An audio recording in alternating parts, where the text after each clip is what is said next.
El sueño de libertad que me trajo desde Venezuela hasta lo que creí sería un país de oportunidades se convirtió en la pesadilla más brutal que jamás podría haber imaginado. Cuando aquellas personas que me prometieron trabajo digno y una nueva vida me entregaron como mercancía a una red de criminales que transformaron mi cuerpo en una fuente de dinero sucio y mi existencia en un infierno de drogas, violencia y explotación sexual que duró 4 años terribles, que me marcaron para siempre y que cambiaron por completo mi percepción del mundo, de la humanidad y de mi propio valor como ser humano. Mi nombre es Isabel Torres, tengo 39 años de edad y durante 4 años fui víctima de trata de personas con fines de explotación sexual, secuestrada por una organización criminal que me mantuvo drogada, me vendió a cientos de hombres y me trató como si fuera un objeto sin alma, sin dignidad, sin derechos humanos básicos. Si estás escuchando esta historia desde cualquier lugar del mundo, por favor comenta de qué país nos escribes, porque necesito saber que mi testimonio está llegando a corazones que pueden entender la importancia de exponer estas injusticias, de hablar sobre realidades que siguen destruyendo vidas mientras el mundo mira hacia otro lado. Mi historia comienza en Caracas, Venezuela, donde viví hasta los 33 años en una situación de crisis económica y social que se había vuelto insostenible, trabajando como enfermera en un hospital público donde los salarios no alcanzaban ni siquiera para comprar los medicamentos básicos que necesitaba mi hija de 12 años, Carolina, que sufría de asma crónico y requería tratamientos costosos que yo no podía costear con mis ingresos miserables. Y si tú has vivido la desesperación de no poder cuidar adecuadamente a tu hijo por falta de recursos económicos, si has sentido esa impotencia de ver sufrir a alguien que amas porque no tienes dinero para ayudarle, comenta el número 8 para que sepa que entiendes el dolor que me llevó a tomar decisiones que cambiarían mi vida para siempre. La decisión de emigrar no fue tomada a la ligera, sino que fue el resultado de meses de angustia, viendo cómo la situación en Venezuela empeoraba cada día, cómo los hospitales se quedaban sin insumos básicos, cómo mi salario como enfermera apenas alcanzaba para comprar 1 kilo de arroz, cómo Carolina tenía crisis respiratorias cada vez más frecuentes porque yo no podía comprar sus medicamentos. Mi hermana menor, Patricia, de 28 años, había emigrado a Colombia 2 años antes y me contaba por teléfono sobre las oportunidades de trabajo que existían allá, especialmente para profesionales de la salud como yo. Pero Colombia también estaba saturado de venezolanos buscando trabajo, y Patricia me explicó que había conocido a una mujer llamada Sandra Rodríguez, de 45 años,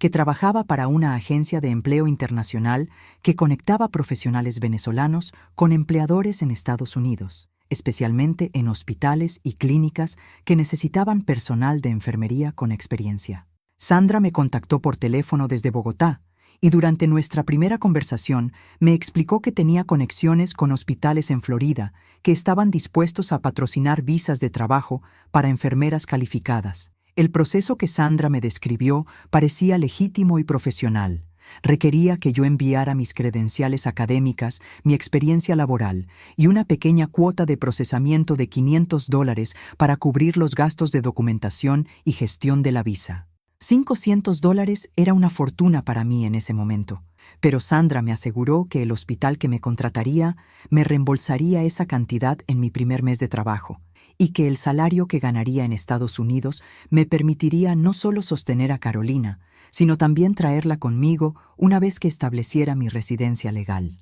Para reunir los $500, tuve que vender las pocas joyas de valor que tenía, incluyendo el anillo de compromiso que me había dado el padre de Carolina antes de abandonarnos cuando ella tenía 3 años. También tuve que pedir dinero prestado a vecinos y compañeros de trabajo, prometiéndoles que les pagaría tan pronto como comenzara a trabajar en Estados Unidos. Cada dólar que reuní representaba un sacrificio enorme, pero lo hacía con la convicción de que estaba invirtiendo en un futuro mejor para mi hija y para mí. Sandra coordinó todo el proceso de documentación desde Colombia, enviándome formularios que supuestamente eran requeridos por el hospital estadounidense, cartas de oferta de empleo que parecían oficiales y un itinerario detallado del viaje que incluía vuelos desde Caracas a Bogotá, y luego de Bogotá a Miami. Ella me explicó que sería recibida en el aeropuerto de Miami por un representante del hospital que me llevaría a mi alojamiento temporal mientras completaba los trámites finales de inmigración laboral.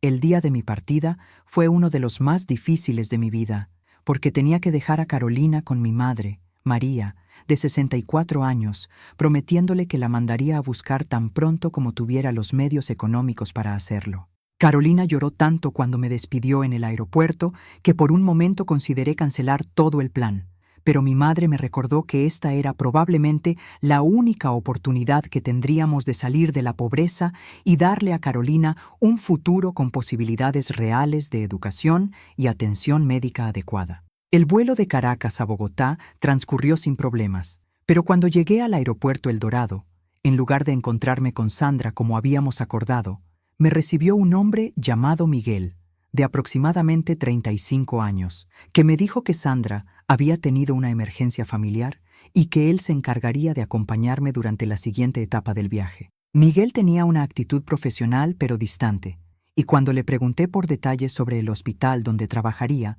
me dijo que toda esa información sería proporcionada por los representantes del hospital en Miami. Pero lo que más fuerte todavía estaba por venir, porque en lugar de llevarme al aeropuerto para tomar el vuelo a Miami, como estaba programado, Miguel me llevó a un hotel en una zona marginal de Bogotá, diciéndome que había habido un cambio de planes debido a problemas con la documentación de mi visa, que tendríamos que esperar unos días mientras se resolvían ciertos trámites burocráticos. El hotel era sucio y ubicado en un barrio peligroso, pero Miguel me aseguró que era solo temporal, que los gastos del alojamiento estaban cubiertos por la agencia y que pronto estaríamos viajando a Estados Unidos. En ese momento comprendí que algo estaba terriblemente mal, pero ya era demasiado tarde para regresar a Venezuela porque había gastado todos mis ahorros en el viaje, había renunciado a mi trabajo en el hospital y había hecho compromisos con las personas que me habían prestado dinero. Miguel comenzó a comportarse de manera más controladora,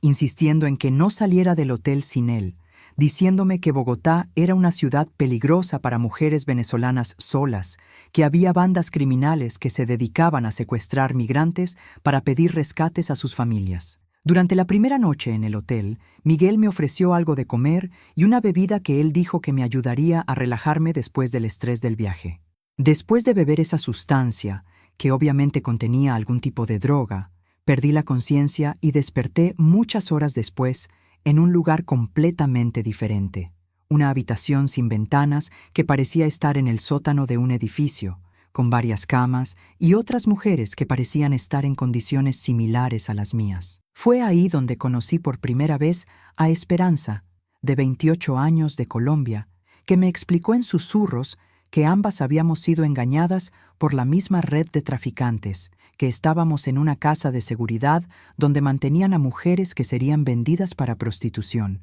que las drogas que nos daban regularmente no solo servían para mantenernos controladas, sino también para crear dependencia química que haría más difícil que intentáramos escapar. También estaba allí Mercedes, de 25 años, de Ecuador, que había sido secuestrada 3 meses antes cuando respondió a un anuncio de trabajo como empleada doméstica en Estados Unidos. El hombre que dirigía esta operación se llamaba Carlos Vázquez, de aproximadamente 50 años, un individuo corpulento con cicatrices visibles en los brazos y una mirada que me daba escalofríos cada vez que la veía. Carlos nos explicó con total frialdad que ahora le pertenecíamos, que habíamos contraído deudas enormes por nuestro transporte, alojamiento, alimentación y documentación falsa, y que trabajaríamos como prostitutas hasta pagar esas deudas, que él calculaba podrían tomar varios años dependiendo de nuestra cooperación y productividad. Lo que descubrí después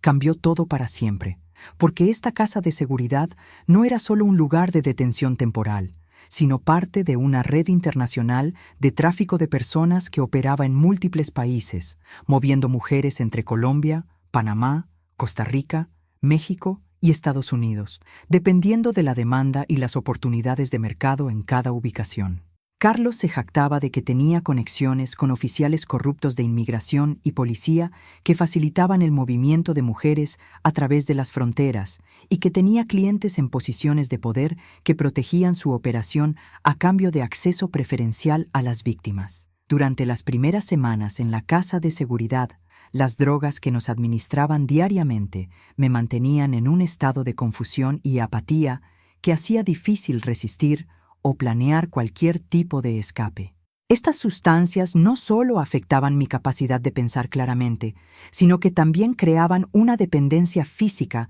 que me hacía sentir enferma y desesperada cuando no las recibía. Carlos había calculado cuidadosamente las dosis para mantenernos lo suficientemente funcionales para trabajar, pero lo suficientemente dependientes para no intentar huir. Después de un mes de acondicionamiento con drogas y amenazas, fuimos trasladadas a un burdel clandestino en las afueras de Bogotá, donde comenzó la verdadera pesadilla de mi explotación sexual. El lugar era una casa grande dividida en pequeñas habitaciones, cada una equipada con una cama, un lavamanos y una silla, donde nos obligaban a recibir clientes las 24 horas del día, con apenas unos minutos de descanso entre cada encuentro. Los clientes pagaban entre $20 y $50 por sesión, pero nosotras nunca veíamos ese dinero, que supuestamente se aplicaba al pago de nuestras deudas interminables. La violencia era constante y sistemática, no solo de parte de Carlos y sus empleados, sino también de muchos de los clientes,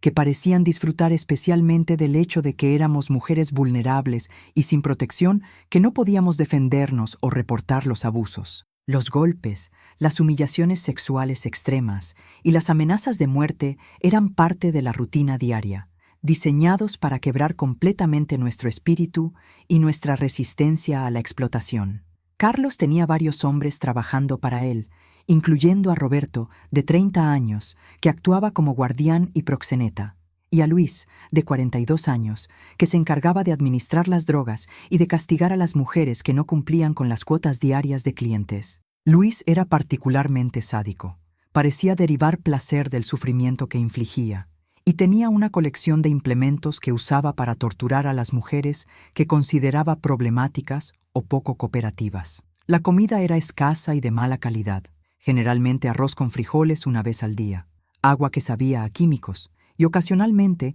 algunos pedazos de pan o fruta que estaban cerca de pudrirse. Pero nuestra supervivencia no dependía realmente de la comida, sino de las drogas, que habían alterado nuestro metabolismo de tal manera que el hambre se sentía menos urgente que la necesidad desesperante de la próxima dosis de sustancias que mantenían a raya los síntomas de abstinencia. Las condiciones sanitarias eran deplorables, sin acceso a duchas regulares, sin productos de higiene femenina adecuados, sin atención médica cuando desarrollábamos infecciones o enfermedades de transmisión sexual que eran inevitables dada la cantidad de clientes que nos obligaban a recibir sin protección. Muchas de las mujeres desarrollaron problemas de salud crónicos que nunca fueron tratados, incluyendo infecciones del tracto urinario, enfermedades de la piel y problemas ginecológicos que causaban dolor constante. Durante los primeros 6 meses en el burdel, traté de mantener viva alguna conexión con mi identidad anterior, recordando constantemente el rostro de Carolina, repitiendo su nombre como una oración silenciosa, aferrándome a la esperanza de que algún día podría regresar con ella y explicarle por qué había desaparecido de su vida tan abruptamente. Pero las drogas y el trauma constante gradualmente erosionaron mi capacidad de mantener esos recuerdos claros, y hubo periodos donde no podía recordar exactamente cómo se veía mi hija o cuántos años tenía. Las otras mujeres que estaban conmigo también luchaban a su manera por preservar algún vestigio de sus identidades anteriores, pero el proceso de deshumanización era tan sistemático y brutal que gradualmente todas nos convertimos en sombras de quienes habíamos sido antes. Esperanza había desarrollado una tos crónica que sonaba como si sus pulmones estuvieran llenos de fluido, pero seguía susurrando oraciones en la oscuridad, como si mantener viva su fe fuera su forma de resistir la completa destrucción de su alma. Mercedes había perdido mucho peso y su cabello comenzaba a caérsele, pero tenía una determinación silenciosa que me inspiraba. Una negativa a aceptar completamente que esta sería nuestra realidad para siempre. Ella había comenzado a observar cuidadosamente las rutinas de nuestros captores, memorizando horarios, identificando momentos de vulnerabilidad, como si estuviera desarrollando mentalmente un plan de escape que tal vez algún día podríamos implementar. También había otras mujeres que llegaron después que nosotras, incluyendo a Carmen, de 19 años de Honduras, que había sido engañada con promesas de trabajo en una fábrica textil en Estados Unidos, y a Rosa, de 23 años de Guatemala, que había respondido a un anuncio para trabajar como niñera para una familia americana. Ver la desesperación en los ojos de estas mujeres más jóvenes, cuando se daban cuenta de lo que les había pasado,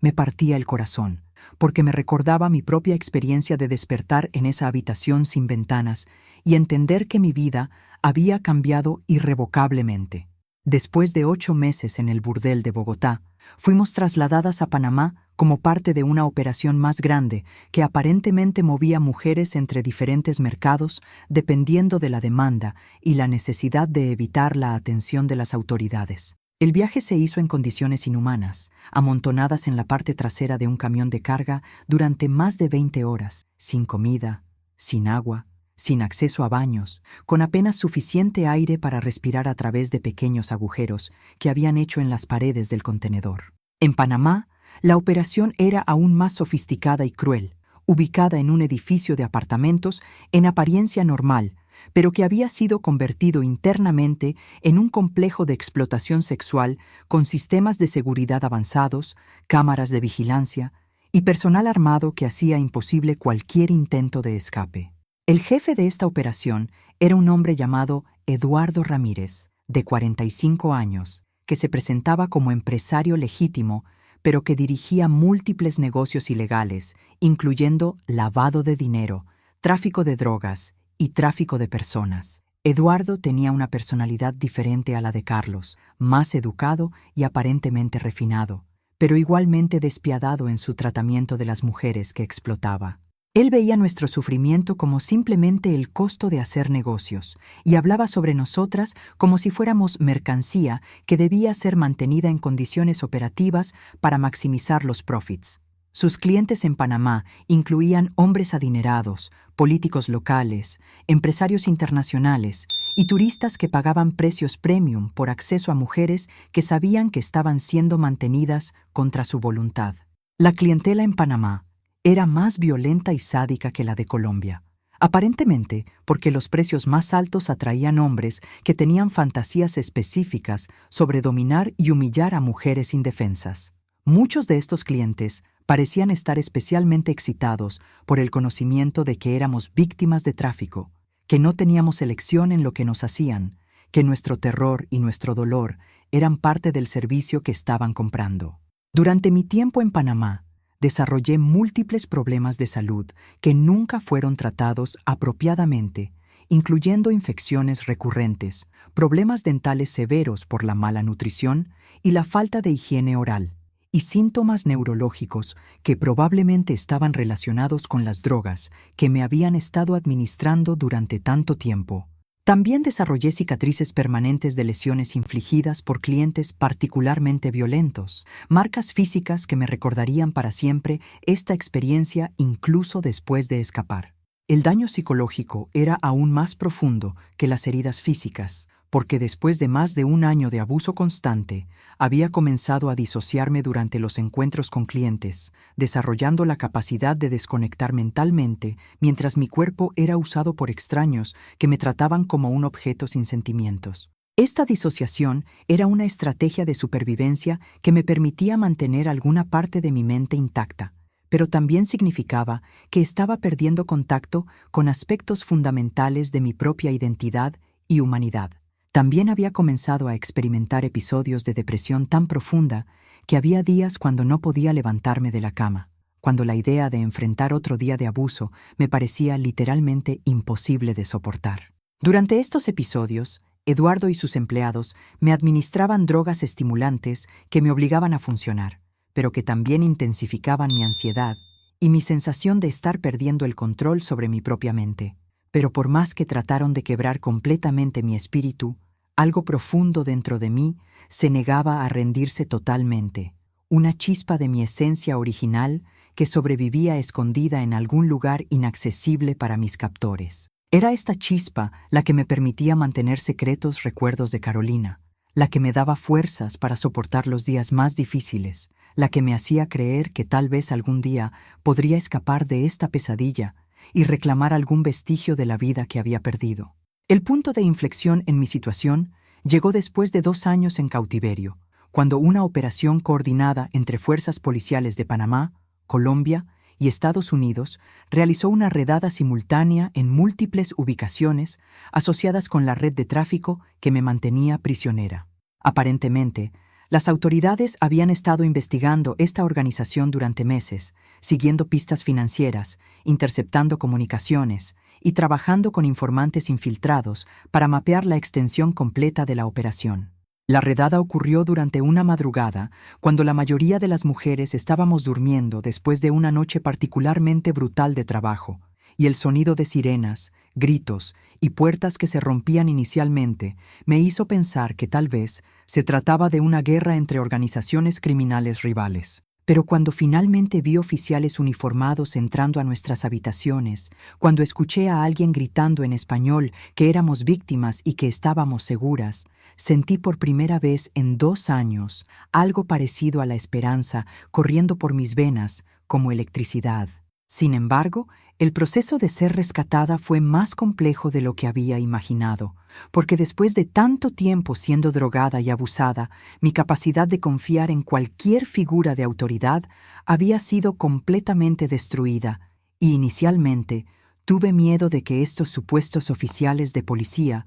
fueran en realidad empleados de Eduardo que estaban jugando algún tipo de juego cruel conmigo. Solo cuando una mujer oficial me habló en español con un acento panameño genuino, cuando me aseguró repetidamente que yo era una víctima y no una criminal, cuando me explicó que había servicios médicos esperándome, comencé a creer que tal vez realmente estaba siendo rescatada. En el hospital donde me llevaron inmediatamente después de la redada, los doctores y enfermeras me trataron con una gentileza que me hizo llorar porque había olvidado completamente cómo se sentía ser tratada como un ser humano que merecía cuidado y compasión. Una doctora llamada Patricia, de 40 años con una voz suave y ojos llenos de bondad, fue quien se encargó principalmente de evaluar mi condición física, y ella me explicó que mi cuerpo mostraba signos de abuso prolongado, malnutrición y exposición a drogas que requerirían tratamiento médico extensivo. Las heridas físicas eran evidentes y documentables, pero el daño psicológico era mucho más complejo y profundo, manifestándose en ataques de pánico cuando hombres desconocidos se acercaban a mí, en pesadillas constantes donde revivía episodios de abuso, en una incapacidad total de relajarme incluso cuando sabía que estaba en un ambiente seguro. Una psicóloga especializada en trauma llamada doctora Martínez, de 50 años, comenzó a trabajar conmigo inmediatamente, explicándome que lo que había experimentado se llamaba trauma complejo, que mis reacciones eran normales, dado lo que había sufrido, que la sanación sería posible, pero requeriría tiempo y apoyo especializado. Una trabajadora social llamada Ana, de 35 años con experiencia en casos de tráfico humano, fue asignada para ayudarme a navegar el complejo sistema de servicios sociales, procedimientos legales y opciones de repatriación. Ana me explicó que como víctima de tráfico internacional,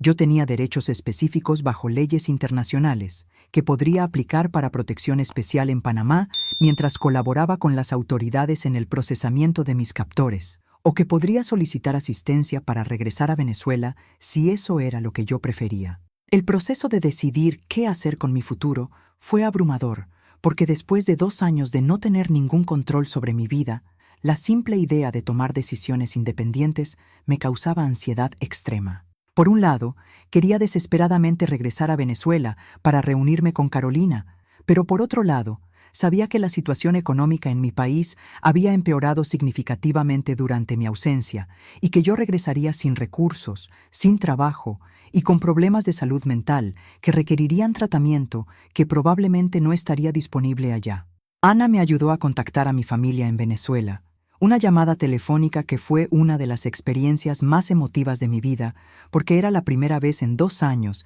que escuchaba las voces de las personas que amaba. Mi madre lloró tanto durante la llamada que apenas podía hablar, pero logró decirme que Carolina había estado preguntando por mí constantemente, que nunca habían perdido la esperanza de que algún día regresaría, que habían reportado mi desaparición a las autoridades venezolanas, que aparentemente nunca habían investigado seriamente el caso. Carolina, que ahora tenía 14 años, se había convertido en una adolescente que apenas podía recordar claramente, y escuchar su voz por teléfono me partió el corazón porque sonaba más madura, más seria, como si hubiera tenido que crecer prematuramente durante mi ausencia. Ella me preguntó por qué había desaparecido, por qué no había llamado, si yo las había abandonado voluntariamente, y yo no sabía cómo explicarle lo que realmente había pasado sin traumatizarla con detalles que ningún niño debería escuchar. Durante mis primeros meses de recuperación en un refugio especializado para víctimas de tráfico humano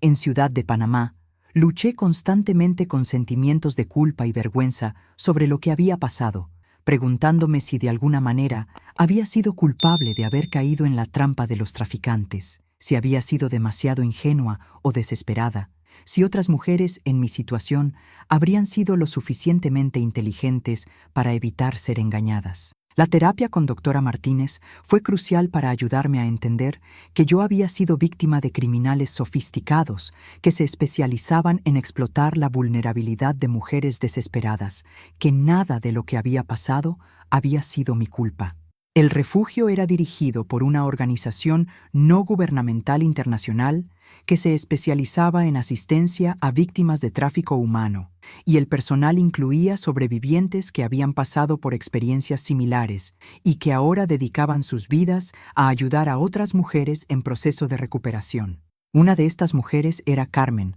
de 42 años, que había sido víctima de tráfico sexual durante 3 años antes de escapar, y cuya historia de supervivencia y sanación me daba esperanza de que tal vez yo también podría reconstruir algún tipo de vida significativa después del trauma. Durante mi estancia en el refugio, también conocí a otras mujeres que habían sido rescatadas en la misma operación policial, incluyendo a Esperanza y Mercedes, que habían estado conmigo durante gran parte de mi cautiverio. Reconectar con ellas fue tanto consolador como doloroso, porque compartíamos recuerdos traumáticos que nadie más podría entender completamente, pero también porque cada una de nosotras estaba lidiando con el trauma de manera diferente, y no todas estaban progresando en su recuperación al mismo ritmo. El proceso de testificar contra Eduardo, Carlos y otros miembros de la organización criminal fue una de las experiencias más difíciles de toda mi experiencia, porque requirió que reviviera en detalle los episodios más traumáticos de mi cautiverio,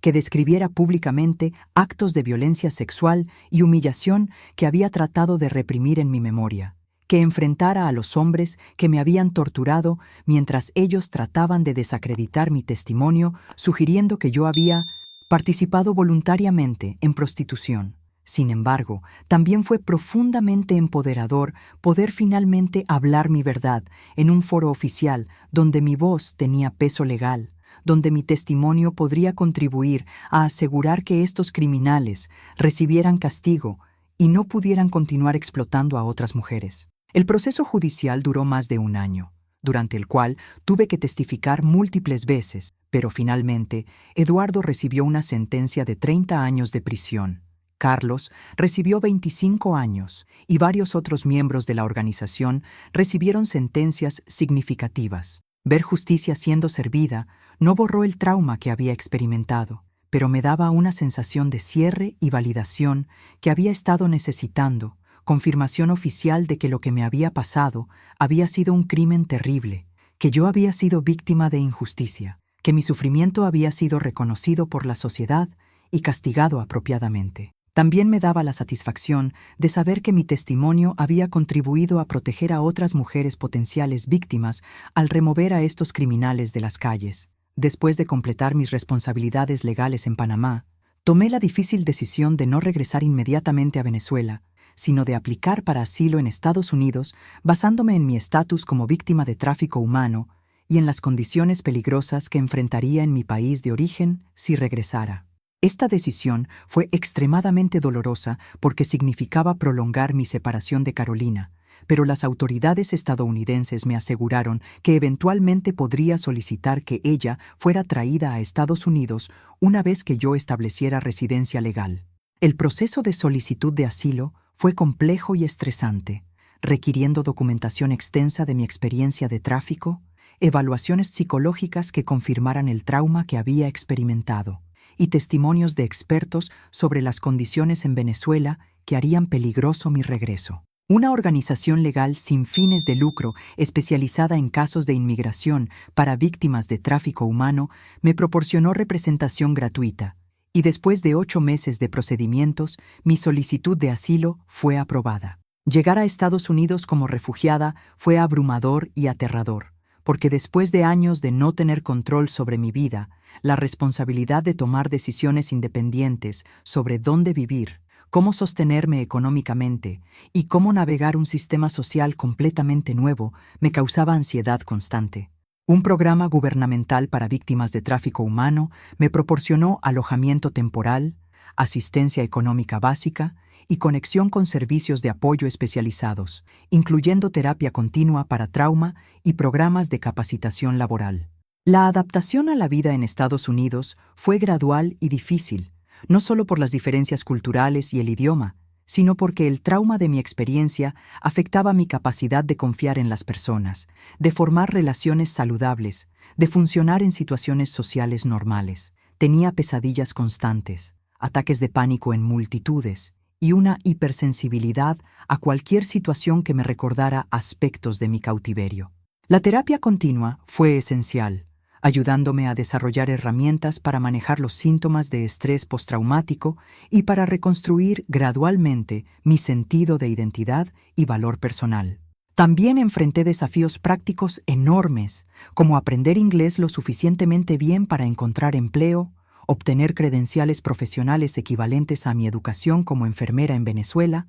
y navegar sistemas burocráticos complejos para acceder a servicios básicos como atención médica y vivienda permanente. Cada pequeño logro, como completar un curso de inglés o conseguir mi primer trabajo en una cafetería, me daba una sensación de empoderamiento que había perdido completamente durante mi cautiverio. Después de 2 años en Estados Unidos, finalmente reuní los recursos y completé los trámites legales necesarios para traer a Carolina conmigo, un proceso que fue increíblemente emotivo porque significaba reunirme con mi hija después de 4 años de separación forzada, durante los cuales ambas habíamos cambiado dramáticamente. Carolina había crecido hasta convertirse en una joven de 16 años que había tenido que madurar prematuramente durante mi ausencia, y nuestro reencuentro requirió un período de readaptación mutua mientras aprendíamos a ser madre e hija nuevamente. Explicar a Carolina lo que realmente me había pasado durante mi ausencia fue una de las conversaciones más difíciles de mi vida, porque tenía que encontrar una forma de ayudarle a entender por qué había desaparecido sin traumatizarla con detalles gráficos sobre mi experiencia de tráfico sexual. Le expliqué que había sido engañada por criminales que me habían prometido trabajo legítimo, que había sido mantenida prisionera contra mi voluntad, que había estado buscando constantemente una forma de regresar con ella, pero que no pude dar detalles específicos sobre la naturaleza de mi explotación hasta que ella fuera mayor. Carolina mostró una madurez impresionante al escuchar mi explicación, y aunque claramente estaba procesando sentimientos complejos sobre mi ausencia prolongada, me aseguró que entendía que yo no la había abandonado voluntariamente, que nunca había dejado de amarla, que estaba agradecida de que finalmente estuviéramos juntas nuevamente. Su perdón y comprensión fueron fundamentales para mi proceso continuo de sanación, porque el sentimiento de culpa por haber dejado a mi hija había sido una de las cargas emocionales más pesadas que había estado cargando. La transición de Carolina a la vida en Estados Unidos también fue desafiante, porque tenía que adaptarse a un nuevo país, un nuevo idioma, un nuevo sistema educativo, y una madre que había cambiado significativamente durante su ausencia. Ella había desarrollado independencia y resistencia durante los años que vivió con mi madre en Venezuela, cualidades que la ayudaron a adaptarse relativamente rápido a su nueva vida, pero también había desarrollado ansiedades de separación comprensibles, dado lo que había vivido. Con el apoyo de terapia familiar especializada, Carolina y yo trabajamos juntas para reconstruir nuestra relación madre-hija, para procesar el trauma de nuestra separación forzada y para crear nuevos recuerdos positivos que pudieran competir con los años dolorosos de ausencia. Gradualmente, desarrollamos nuevas rutinas, nuevas tradiciones y nuevas formas de comunicarnos que honraban tanto quienes habíamos sido antes como quienes nos habíamos convertido durante nuestra separación. Después de 3 años en Estados Unidos, logré completar el proceso de revalidación de mis credenciales como enfermera y encontré empleo en un hospital que tenía experiencia trabajando con empleados que eran sobrevivientes de trauma. Regresar al trabajo de enfermería fue emocionalmente complejo, porque por un lado me daba una sensación de propósito e identidad profesional que había perdido, pero por otro lado me exponía diariamente a situaciones médicas que a veces desencadenaban recuerdos de mi propio trauma y sufrimiento físico. Sin embargo, también descubrí que mi experiencia como sobreviviente me había dado una perspectiva única y una capacidad especial para conectar con pacientes que habían experimentado trauma, violencia o abuso. Podía reconocer señales de trauma que otros profesionales médicos podrían pasar por alto. Podía comunicarme con víctimas de violencia de una manera que las hacía sentir seguras y comprendidas. Podía proporcionar no solo cuidado médico, sino también validación emocional que era crucial para su proceso de sanación. Esta realización me llevó a especializarme en trabajo con pacientes que habían sido víctimas de violencia, incluyendo víctimas de violencia doméstica, abuso sexual y tráfico humano que llegaban al hospital necesitando no solo tratamiento médico, sino también conexión con recursos de apoyo especializados. Mi trabajo se convirtió en una forma de transformar mi experiencia traumática en algo útil para otras personas, de encontrar propósito y significado en mi supervivencia. También comencé a involucrarme como voluntaria con organizaciones que se dedican a combatir el tráfico humano y a ayudar a sobrevivientes, inicialmente proporcionando apoyo informal a otras mujeres que estaban en las primeras etapas de recuperación, pero eventualmente comenzando a compartir mi historia públicamente como una forma de educar al público sobre las realidades del tráfico humano y de inspirar a otras sobrevivientes a buscar ayuda. Mi primer discurso público fue en una conferencia sobre tráfico humano organizada por una universidad local, y aunque fue extremadamente difícil hablar sobre mi experiencia frente a una audiencia de extraños, la respuesta fue abrumadoramente positiva y solidaria. Muchas personas se acercaron después de mi presentación para decirme que mi testimonio había cambiado su comprensión del tráfico humano, que les había inspirado a involucrarse en esfuerzos de prevención, que les había ayudado a reconocer señales de tráfico humano en sus propias comunidades. Esta experiencia me motivó a continuar compartiendo mi historia, y gradualmente comencé a dar presentaciones en escuelas, iglesias, organizaciones comunitarias y conferencias profesionales. Cada vez que contaba mi historia, se volvía un poco menos dolorosa, un poco más empoderada, un poco más enfocada en educar y prevenir que en revivir trauma. Mi testimonio se convirtió en una herramienta de advocacy, una forma de humanizar un problema que muchas personas consideraban abstracto o distante. También comencé a trabajar con legisladores locales y nacionales para promover leyes más fuertes contra el tráfico humano, mejor financiamiento para servicios de víctimas y políticas que abordaran las causas raíz del tráfico humano, como la pobreza, la desigualdad, la falta de oportunidades económicas legítimas y la discriminación de género. Mi experiencia personal me daba credibilidad cuando hablaba con políticos sobre la necesidad de tomar este problema en serio, de tratarlo como una violación grave de derechos humanos que requería respuesta coordinada y recursos adecuados. Una de las iniciativas legislativas más importantes en las que participé fue el desarrollo de un programa que proporcionaba servicios especializados para víctimas de tráfico humano, incluyendo alojamiento seguro a largo plazo, atención médica integral, terapia especializada en trauma, capacitación laboral, asistencia legal y apoyo para reunificación familiar. Mi testimonial ante el comité legislativo que consideraba esta propuesta ayudó a asegurar financiamiento para el programa, que posteriormente ayudó a cientos de sobrevivientes. Carolina, que ahora tiene 20 años, ha crecido hasta convertirse en una joven extraordinaria que entiende el valor de la educación, el valor del servicio a otros y, sobre todo, el valor de usar las experiencias difíciles como motivación para hacer el bien en el mundo. Ella está estudiando trabajo social en la universidad, con la esperanza de especializarse en trauma y servicios para víctimas, siguiendo un camino similar al mío, pero desde una perspectiva generacional diferente. Ver cómo mi experiencia ha influenciado positivamente las elecciones de carrera de Carolina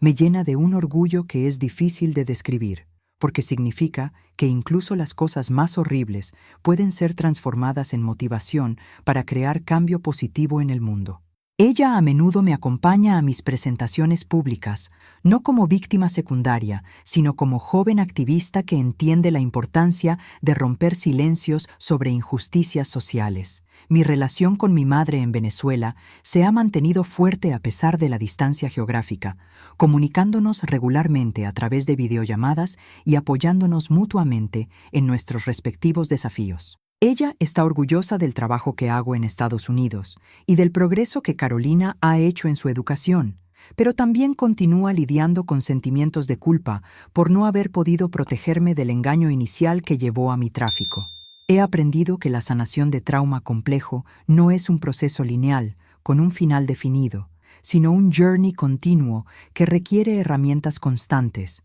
apoyo continuo y compasión hacia uno mismo en los días difíciles. Todavía tengo pesadillas ocasionales, todavía tengo momentos de ansiedad intensa, todavía hay situaciones que desencadenan recuerdos traumáticos, pero también tengo más días buenos que malos, más momentos de paz que de terror, más confianza en mi capacidad de manejar desafíos. También he aprendido que mi historia no es solo mía, sino que pertenece a todas las mujeres que están siendo explotadas en este momento, que necesitan saber que el escape es posible, que la recuperación es real, que hay personas dedicadas a ayudarlas cuando estén listas para buscar libertad. Por eso continúo compartiendo mi testimonio, por eso continúo trabajando en este campo desafiante pero crucial, por eso continúo creyendo que cada vida rescatada, cada traficante castigado, cada política cambiada, contribuye a un mundo donde el tráfico humano eventualmente será eliminado. En los últimos 2 años,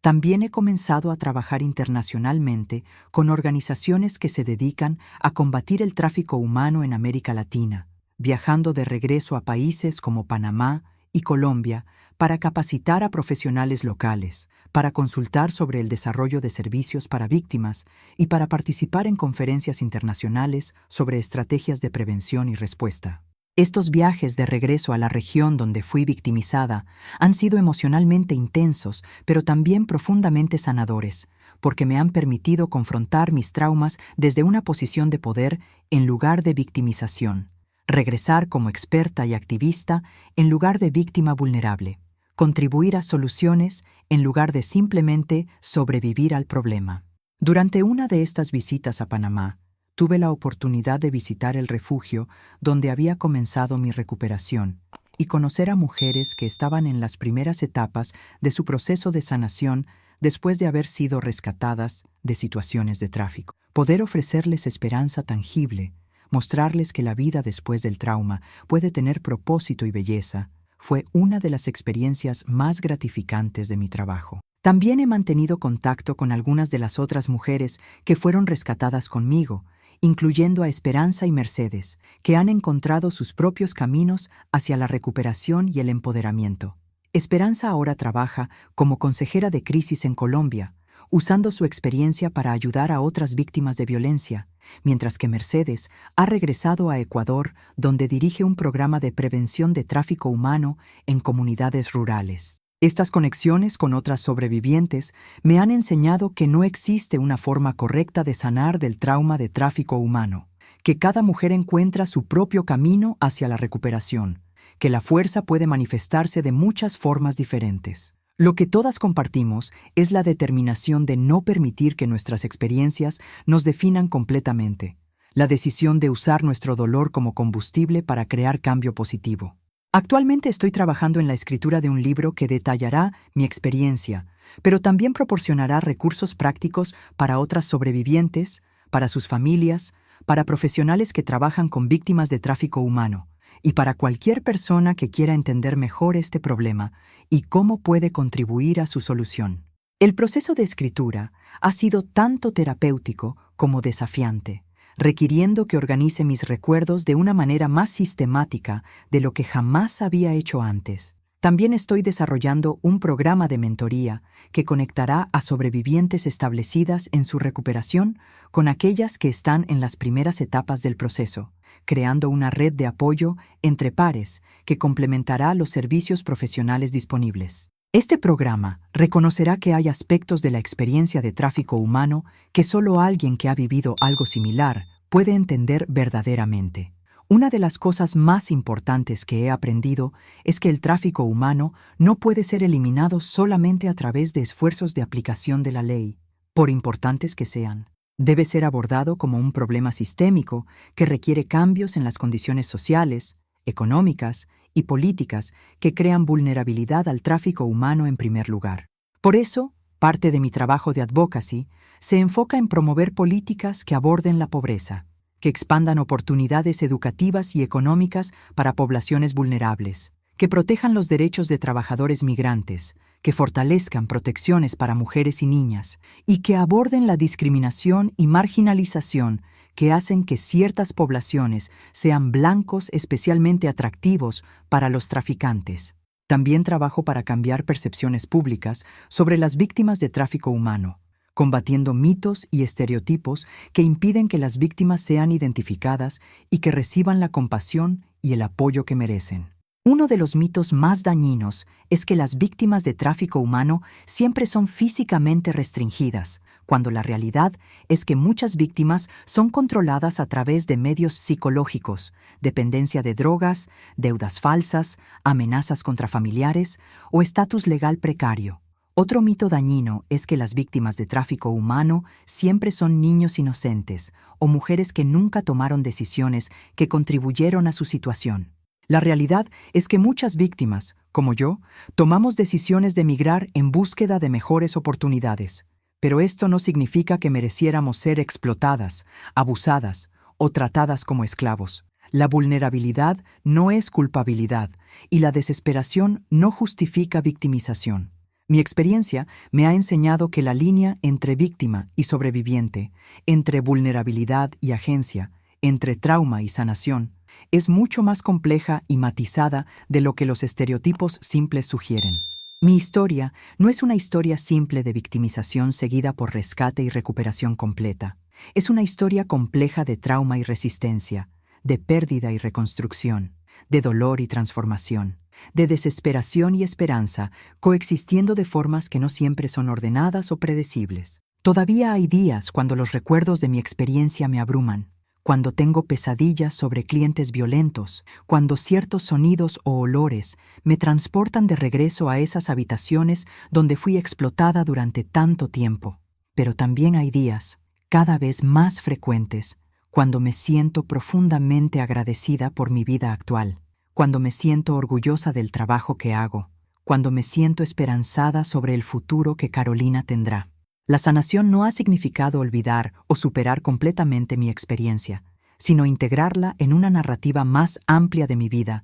que incluye dolor pero también crecimiento, que incluye pérdida pero también ganancia, que incluye trauma pero también propósito. He aprendido que es posible cargar cicatrices y aún así ser hermosa. Es posible haber sido quebrada y aún así ser fuerte. Es posible haber sido victimizada y aún así ser poderosa. Si hay una lección que quiero que las personas que escuchan mi historia recuerden, es que las sobrevivientes de tráfico humano no son objetos de lástima, sino seres humanos completos, con agencia, fortaleza, sabiduría y poder. Nuestras experiencias de sufrimiento no nos definen completamente, pero pueden ser transformadas en fuentes de compasión, determinación y servicio a otros. Y si hay una víctima de tráfico humano escuchando mi historia en este momento, quiero que sepa que no está sola, que su vida tiene valor, que su sufrimiento no es su culpa, que la sanación es posible,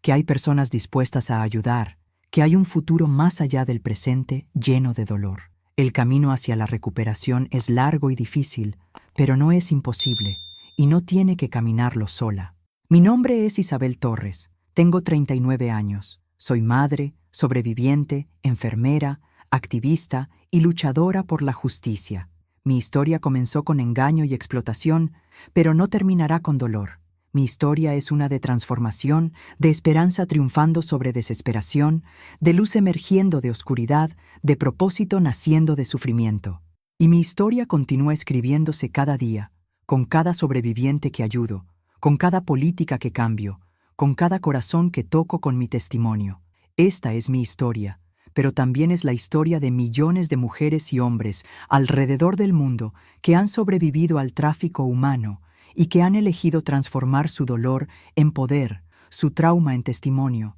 su supervivencia en servicio a otros. Juntos, estamos cambiando la narrativa sobre el tráfico humano. Estamos demostrando que las víctimas pueden convertirse en líderes, que los sobrevivientes pueden convertirse en salvadores, que desde la oscuridad más profunda puede emerger la luz más brillante.